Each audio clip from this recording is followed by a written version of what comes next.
ભરૂચના વેજલપુર વિસ્તારમાં વૃદ્ધને ઢોરમાર મારવામાં આવ્યો હોવાની ઘટના બની હતી, જેમાં ગંભીર રીતે ઈજાગ્રસ્ત વૃદ્ધનું સારવાર દરમિયાન મોત નિપજતા પરિવારજનોએ જવાબદારો સામે હત્યા અંગેનો ગુનો નોંધાવવાની માંગ સાથે પોલીસ મથકે હોબાળો મચાવ્યો હતો।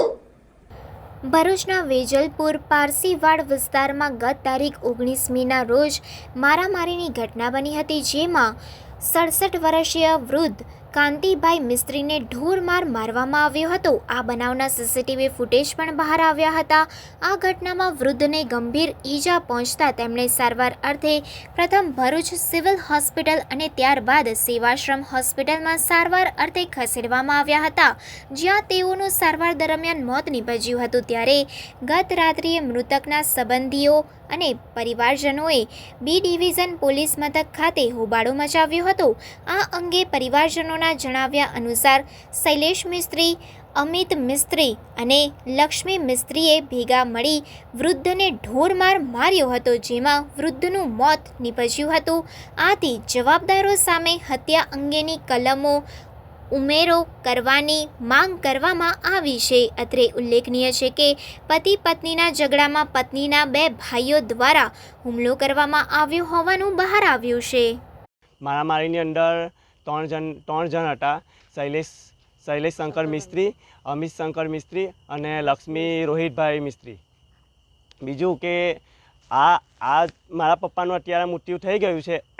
અમને ખાલી ન્યાય જોઈએ, બીજું કશું નથી જોઈતું।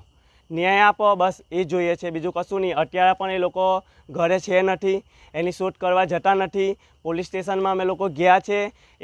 લગભગ અમને 1 વાગે 1:30 વાગ્યાના ગાળામાં અમે પોલીસ સ્ટેશનમાં જાણ કરી છે। પોલીસ પોલીસવાળા એવું કહે છે કે તમારા ઘરે આવશે, એ બોડી લેવા આવશે, પણ અમે લગભગ 7:30-8 વાગ્યા લગીને રાહ જોઈ છે। ત્યાં બધા ગયા છે, અમારા ઘરે આવ્યા નહીં। અમને પહેલેથી એ લોકોએ એવું કીધું છે કે અમે ત્યાં આવીશું, અમે એ લોકોની રાહ જોયા કરીએ। અમે લોકોને એવું કહેતે કે ખાસ અમે લોકો એવું કહેતે કે ખાસ તમારી વાત અહીંયા જોઈએ છે તો અમે અહીંયા લઈને આવતે। મારા પપ્પાને ન્યાય જોવે। મારા પપ્પા ખાધા પીધા વગરના 10-10 દિવસના છે, ચમચીએ પાણી પીવડાવેલું છે। આજે મને ન્યાય જોઈએ મારા પપ્પાને, બસ બીજું કશું નહીં। બસ એ લોકોને સજા પૂરી જોઈએ, મને સજા પૂરી જોઈએ, બસ બીજું કશું નહીં। પોલીસ દ્વારા શું કાર્યવાહી કરવામાં આવી? પોલીસ દ્વારા કશી કાર્યવાહી નથી કરી હોતા। આજે આવી રીતના અમે આવી રીતના અમને તો ગોલ ફેરવતા છે, કશું નથી કર્યું। પોલીસે બી કશું નથી કર્યું। જય પૈસા હોય ને તો જ જાય।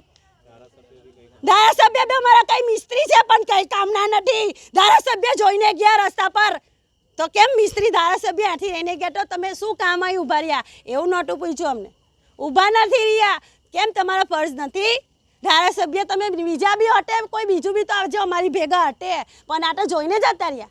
એવું થોડી ચાલે? કંઈક ને કંઈક તો પગલું ભરીશ। હું તો 5 લીટર કેરોસીનની ડબ્બી લાવીને પોલીસવાળાની સામે હરકી જઈશ।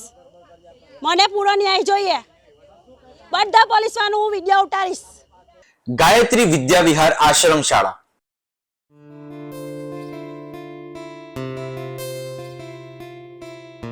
અપગ્રેડેડ માધ્યમિક તથા ઉચ્ચતર માધ્યમિક આશ્રમ શાળા ધોરણ 1 થી 10 તથા 11-12 આર્ટ્સ।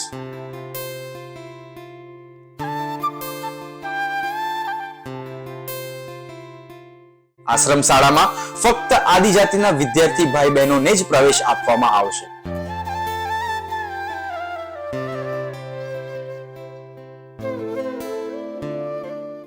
આશ્રમ શાળામાં રહેવા, જમવા તથા નાસ્તાની ઉત્તમ સુવિધા સાથે આધુનિક ટેકનોલોજી આધારિત ધોરણ 1 થી 12 માં અભ્યાસ કરવામાં આવે છે।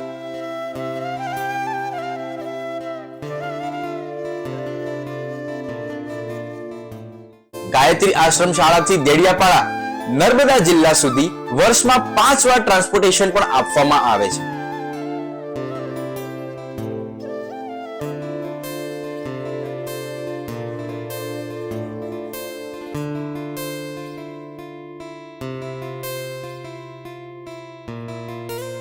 વિદ્યાર્થીઓ જીવનના દરેક ક્ષેત્રમાં સફળતા પ્રાપ્ત કરે તે હેતુથી આશ્રમ શાળા આપ સૌના બાળકો માટે જ્ઞાન ગંગોત્રી બની બાળકના વ્યક્તિત્વ વિકાસનો આધાર સ્તંભ નિશંક બની રહેશે। ગાયત્રી વિદ્યા વિહાર આશ્રમ શાળા તવરા ભરૂચ.